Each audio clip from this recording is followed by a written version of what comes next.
Hello students, welcome to Accounting Explained at AccountWise Academy. This is Latha Venkateshwaran. Today we are going to see chapter 4 of class 11 NCERT accountancy syllabus. The chapter name is Recording of Transactions 2. If you want to look into the important questions and MCQs, you can always look into our shorts of our channel Accounting Explained. Today we are going to learn about double column cash book. In this video, we are going to cover the following topics. First, we are going to have an introduction about double column cash book, and we are going to learn about check and its different types. Next, we are going to learn about what is pay slip. Next is how do we cross checks, how do we transfer checks, format of double column cash book, and finally, we are going to solve a problem on double column cash book. This is the second video on cash book. Already we have covered single column cash book. Today we are going to see double column cash book. Double column cash book has two columns of amount on each side, one for receipts and one for payment. This is used to record all cash transactions and bank transactions. Most organizations rely heavily on bank transactions for receipts and payments due to their large volume. We know in single column cash book, what did we see? The businesses carried on their usual business only with cash. So they had only one column in their cash book called cash. Now in double column cash book, when the businesses become very big or medium sized business also, it will not be possible for it to carry on business only with cash transactions. They have to have bank transactions also in their business. Okay, so now the cash book will have two columns, and as usual left side will be receipt and right side will be payment. Again payment side will also have two columns. One is for cash and another is for bank. Again one is for cash and another is for bank. This will be a debit DR, this will be a CR. Okay, all the cash transactions will be recorded on the cash side, all the bank transactions will be recorded on the side. Similarly, on the payment side also, cash will be matched with the cash, bank will be matched with the bank. Current account. First, let us understand what is savings account. Okay, you would have seen your parents having a bank account. Can you tell me what type of bank account your parents will have? I'll give you 2 seconds time. Yes, your parents have savings account. The savings account will always have a positive balance, and we will earn interest from the savings account. Why do we earn interest from savings account? Because we have put our money in the bank and the bank will be using that money for some other purpose also. For that, the bank will be paying us interest. Okay, but it is totally different for business. What does the business maintain? Businesses have current account. Current account, another name is overdraft. Current account might have or usually will have negative balance. That is, over and above the positive balance also we can withdraw money. Okay, for that what they will do is they will charge us minimal charges for the services they give, because for the money they are lending us no extra money. For that they will charge us minimal charge. Now we are going to learn what is a check. So how do we transact with the banks? We transact with the banks only with a check for withdrawing money. Banks will issue us check forms, blank check forms to account holders for withdrawing money. For withdrawing money we can use only check forms. If you go and ask your parents for a check form, they will have a booklet of checks. Okay, each page is a check form. The another name for check form is check leaf. Payee. The name to whom the check is issued is called the payee. The account holder writes the name of the person. Suppose the account holder is X. he writes the name of Y, or entity means any organization other than a individual person. So entity here we can call as A and company. Okay, for our example, receiving the payment, payee on the check. So the account holder name will be written on the check, or the entity's name to whomever the check has been issued. Then there are two types of checks. One is bearer check and another one is order check. What is a bearer check? It is payable to anyone who presents the check. If I am holding a bearer check, if I go and present the check to the bank will pay me the money because I am the bearer of the check. That is why bearer means holder. That is why it is called as bearer check. Next is order check. Payable only to the named person or their authorized representative. Here the named person is Y. It can be paid only to Y. Okay. Here named person is A and company. Can a organization go and get the money? No. So in that case, A and company cannot in person go and get the money. In that case, it will authorize one person on behalf of A and company to get the money. So that is called as the authorized representative. If you want to convert a bearer check to an order check, the word bearer is crossed out.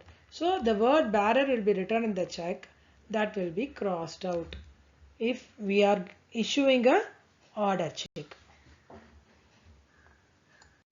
Check is a written order drawn on a bank by a customer instructing the bank to pay a specified sum of money to a named person or bearer. So return order drawn on a bank. Here the bank name is State Bank of India. This is the format of the check. See, State Bank of India. By a customer. Suppose the customer name is Bindu. Instructing the bank to pay a specified sum of money. Specified sum of money, let us assume as 10,000 to a named person or bearer. Named person is Anil. So your check will look like this. Date will be 17/9/24. Pay Anil rupees 10,000. I am not striking of bearer, okay? It can be order check or bearer check. Rupees 10,000 only. See here, bearer is there. And Bindu will sign here. Okay? This is the format of check. Depositing cash or checks. To deposit cash or check into a bank, a paying slip must be filled out. This is the format of the paying slip. For withdrawing money, you have to give a check. For depositing money, you have to fill in a paying slip. Okay. A counterfoil is returned to the depositor as a receipt. This is the counterfoil. This will be torn off and this part will be given to you, so that you can keep it as a proof of deposit. Okay. See here account number will be filled out. Here date will be filled up, name, everything. Okay. Accordingly, we have to fill what are the denominations of the amount, or if you are going to deposit a check number should be filled in and signature should be there, and this counterfoil is a proof of your deposit. We are going to see what is crossing of checks. Checks are generally crossed to prevent cash payments and ensure payment through a bank. So you cannot go and show the check in the counter and get the cash payment when the check is crossed. This is a check format. When the check is crossed, you cannot go and get cash. Suppose X, whose bank is SBI, has issued a check to Y, whose bank is Indian Bank. Okay. He cannot go to SBI and show the check and get the cash. Instead, what will happen is, he should deposit the check in SBI and that amount will be transferred to his account in the Indian Bank. That is the meaning of crossing of check. Account payee only crossing. See here, account payee only crossing. When within the crossing, if you are going to write it as account payee, it means that the crossing restricts payment to the account of the named payee only. Here, it can be transferred only to the Y's account in the Indian bank. Another type of crossing is special crossing. When the name of a bank is written between two parallel lines, it becomes a special crossing. See here, name of a bank, State Bank of India, New Delhi. If in between these crossings you are going to write SBI, New Delhi, then it means that payment can only be made to that specified bank. That is, that specific bank, SBI, New Delhi, only the payment can be made. Let's see how to transfer checks. In case of bearer check, it can be transferred by mere delivery. If you are a holder of a bearer check, you can give it to another person and that person becomes the holder of the bearer check. So by mere delivery, you can transfer the check. That's why you should be very careful in handling the bearer check, and it should be kept safely so that no one mishandles your check. Okay. Next, how do we transfer order checks? Order checks can be transferred by endorsement and delivery.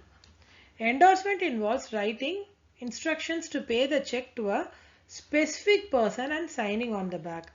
Suppose you are the holder of the check, okay, and you want to transfer it to someone. You can endorse it and you can transfer it. That is, you can write giving some instructions about transferring that check to one particular specific person, and you should sign on the back of the check for endorsing the check. Okay. Non-account payee only crossing. If a check is not crossed, account payee only. So we know that it can be crossed. In that cross, if we have not written account payee, then the payee can transfer it to another person. That is, the holder of the check can transfer the check to another person. Now we have come to double column cash book. In the double column cash book, we saw that there is separate bank column, right? For businesses with high transaction volume, a separate bank column in the cash book simplifies recording and tracking business bank activity. Okay, so this is your cash book. You will have receipts, bank, cash, and again payment, bank, cash. Okay, so in the single column cash book, what did we see? All the receipts were entered on the cash side and all the cash receipts, okay, and all the cash payments were written on the payment side. Similarly, for recording bank transactions also, all deposits into the bank are recorded on the left side of the bank. What is the left side of the bank? Receipts. Okay, so it will be all the deposits or income will be recorded on the left side of the bank, and all withdrawals or payment like salary, wages, telephone charges, stationery, etc. will be written on the bank column of the cash book. That is the right side. How to record entries when there are both cash and bank entries? Okay, when cash is deposited into or withdrawn from the bank, entries are made in both the cash and bank columns to reflect both aspects of the transaction. Okay, so entries will be made both in the cash column and in the bank column when there is cash deposit and cash withdrawal. Next, contra entries. To avoid double posting, the word C contra is written in the LF column of the entries related to cash deposits and withdrawals. So contra will be written in the LF column. We know that we do not maintain separate ledger for cash book. Cash book itself is conclusively treated as a ledger.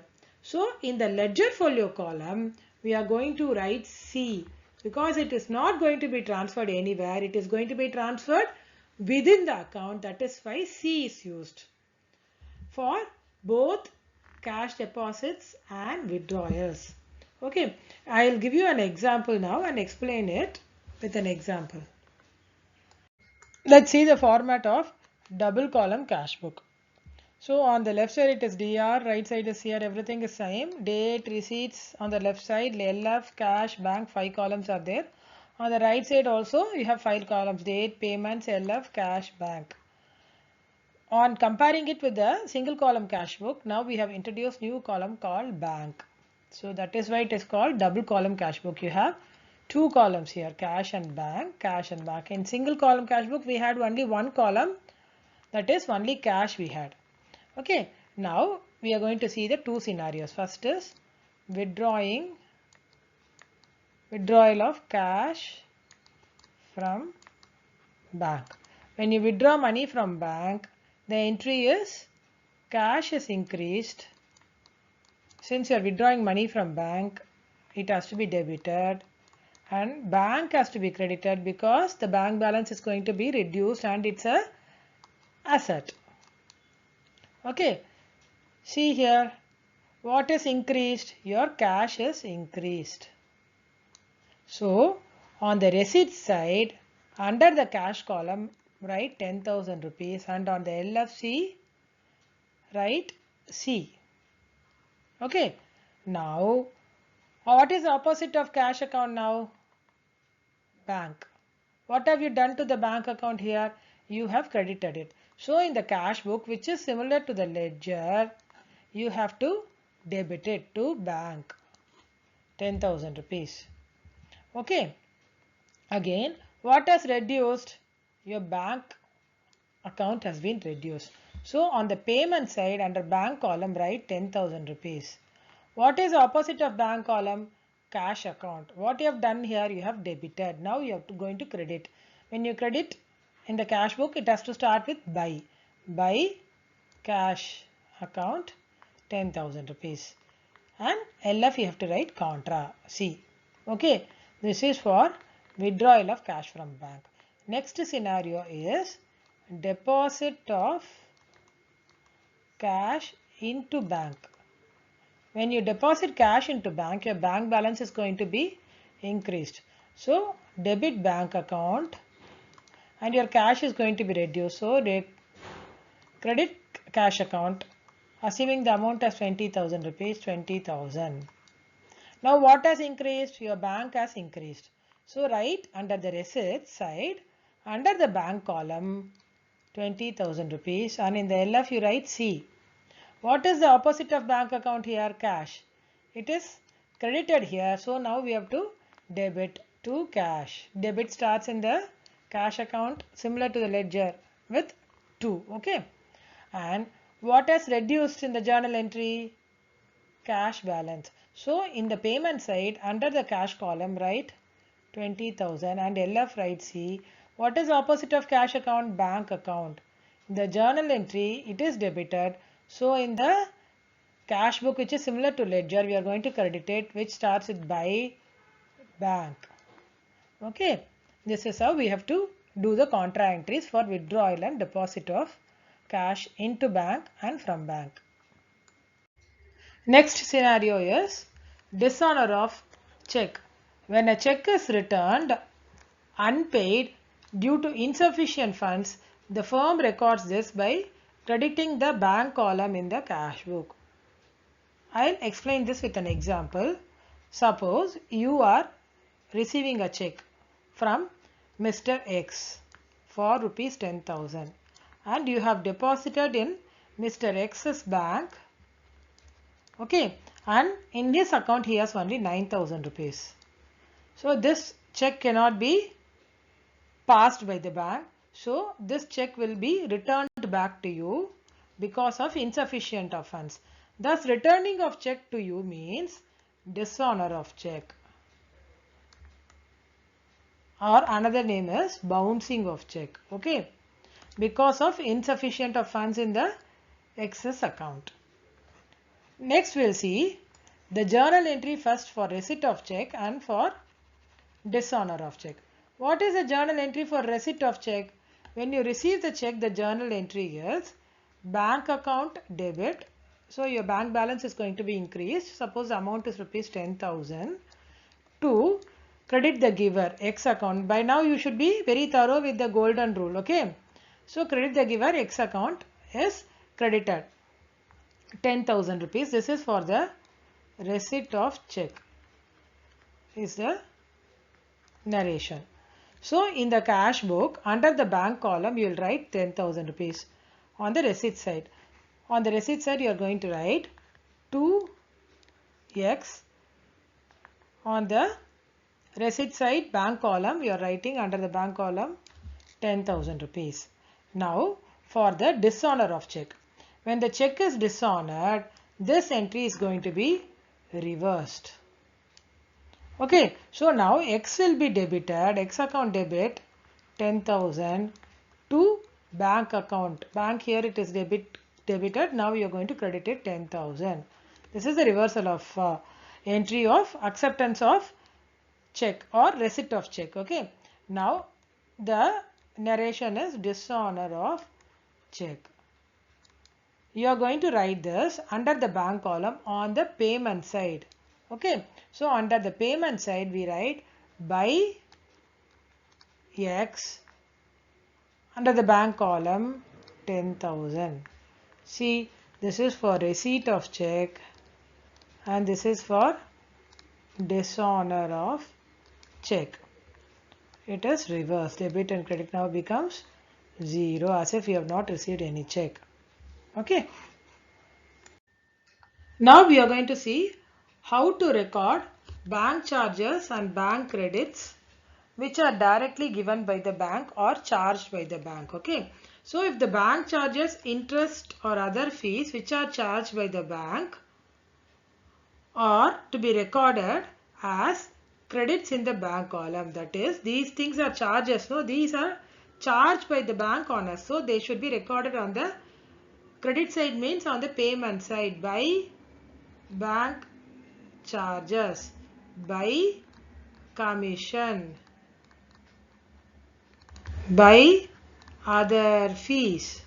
Okay, all these things should be recorded on the payment side, credit side of the cash book under the bank column. Suppose bank charges is 500 rupees, 500, commission is 1000 rupees, 1000, other fees is 200 rupees, write 200 on the under the bank column of the cash book on the payment side.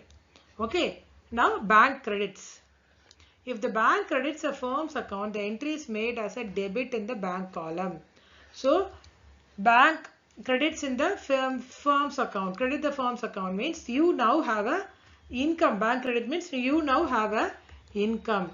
If there is an income, you have to record it on the receipt side. Okay, so all bank credits to bank credits, it will be recorded on the receipt side under the bank column. Suppose it is 5,000, then 5,000 rupees should be recorded under the bank column. Now let us see how we have to balance double column cash book. The bank column is balanced like the cash column. So cash column we have already seen in our single column cash book. So similar way only bank column should also be balanced, but bank column may have a credit balance due to overdrafts. We saw in the previous video of single column cash book that cash can have only positive balance, that is only debit balance. We cannot have negative cash in our hand, right? So it will always be debit balance, whereas bank account can have negative balance. What is that called as? That is called as overdraft. Okay, so if that has a bank has a negative balance, that is overdraft balance, then bank will have a credit balance as the closing balance. This one difference is there between cash column and the bank column while balancing the cash book. Let's do a question on double column cash book.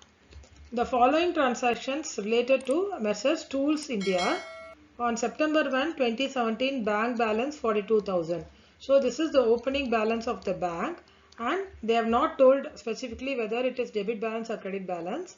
So we take this as a positive balance, that is debit balance. Okay. Next, cash balance on September 1 is 15,000.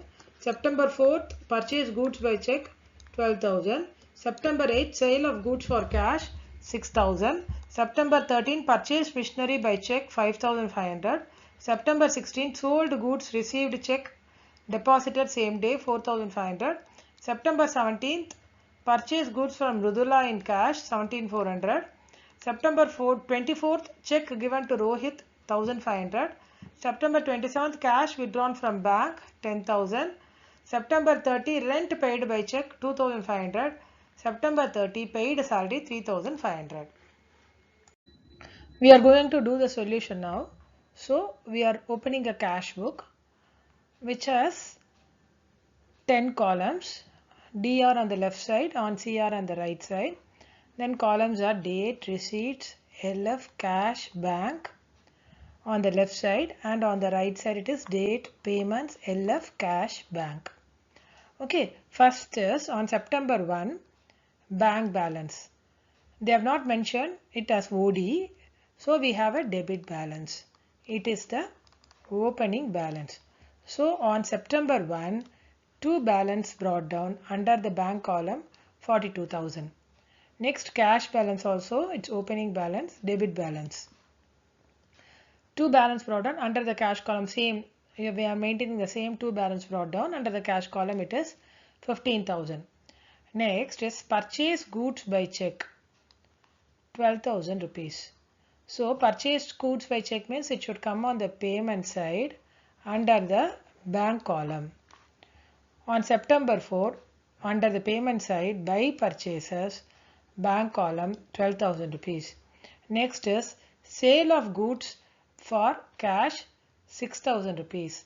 It should come on the receipts column under the cash column. Okay. So under the receipts side, in the receipt side, on September 8th, two sales under the cash column 6,000 rupees. Next, on September 13, purchase machinery by check. So you have purchase machinery.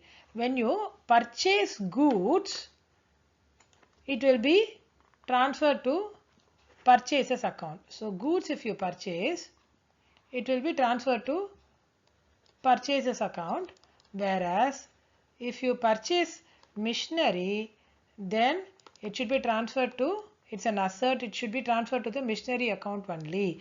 It's not the goods. Okay. So purchase machinery will go to the payment side. Okay. Payment side under the bank column. On September 13, buy machinery 5,500 under the bank column. See here. Next, sold goods and received check deposited same day 4,500. So you have sold goods by check. Okay. So now on September 16th, two sales. Sold goods means under the receipt side bank column. In the receipt side, two sales. Under the bank column you have 4,500 rupees. Next one, on September 17th, purchase goods from Mridula in cash 17,400. So this will come on the payment side under the cash column. Purchased goods. So see here, purchased goods means it will be taken to purchases account. So buy purchases under the payment side 17,400 on 17th September. On 20th September, purchase stationery by check. So you have purchase stationery. Now take it to the payment side under the bank column. Since it is by check, you are taking it to the bank column. Stationery, you can open an account called stationery. September 20, buy stationery. Under the bank column, it is 1,100. Next, check given to Rohit. So you have given check to Rohit. What is the entry? Rohit has received the check. So I will explain it. Rohit has received the check. Okay. So it is a expense for you, payment for you. Okay. So under the payment side, bank column, we have given check no under the payment side, bank column. By Rohit, see here, by Rohit on September 24th, 1,500. Cash withdrawn from bank. When cash is withdrawn from bank, what is the entry? Cash will increase, so cash account debit to bank. Right? Already I have explained contra entry. So now is cash is going to increase. So on September 27th, what is the opposite of cash here? Bank. Bank is credited here. So here you have to write in the debit side to bank. In the ledger folio side, write C, and your cash is going to increase, so write 10,000 rupees. Similarly, here on the payment side, on September 27th, by cash, contra, under the bank column 10,000, because bank balance is going to be reduced, so you are writing under the bank column. Okay, rent paid by check. It should be under the payment side, bank column. So by rent 2,500. Next, paid salary 3,500. Again, payment side, cash column. They have not mentioned whether it is by check, so we are taking it to the cash column. So on 30th September, by salary under the cash column 3,500 rupees. Okay, on seeing both the sides of the cash column, first we will do the cash column. Okay, on seeing both the sides of the cash column, we see debit side has more total. So we take debit side total 31,000 on the both sides. Then we deduct 31,000 from the credit side. 17,400 minus 3,500. We get 10,100 as the balance. So it is a 30th September balance. By balance carried down 10,100. And here on 1st October, to balance brought down 10,100. Similarly, bank column also, when you see, your debit side has more total. So take the debit side total 46,500 to both the sides. Now deduct 46,500 from all these things. 12,000, 3,000, 5,500, 1,100, 1,500, 10,000 and 2,500. You have a balance of 13,900. So under same by balance carried down, you are writing 13,900. And it will be brought forward on October 1st to balance brought down under the bank column, same row you maintain 13,900. So with this we are completing double column cash book. If you would like to inquire about the online classes which I take or to get more worksheets, you can contact us at acc.wiseacademy@gmail.com.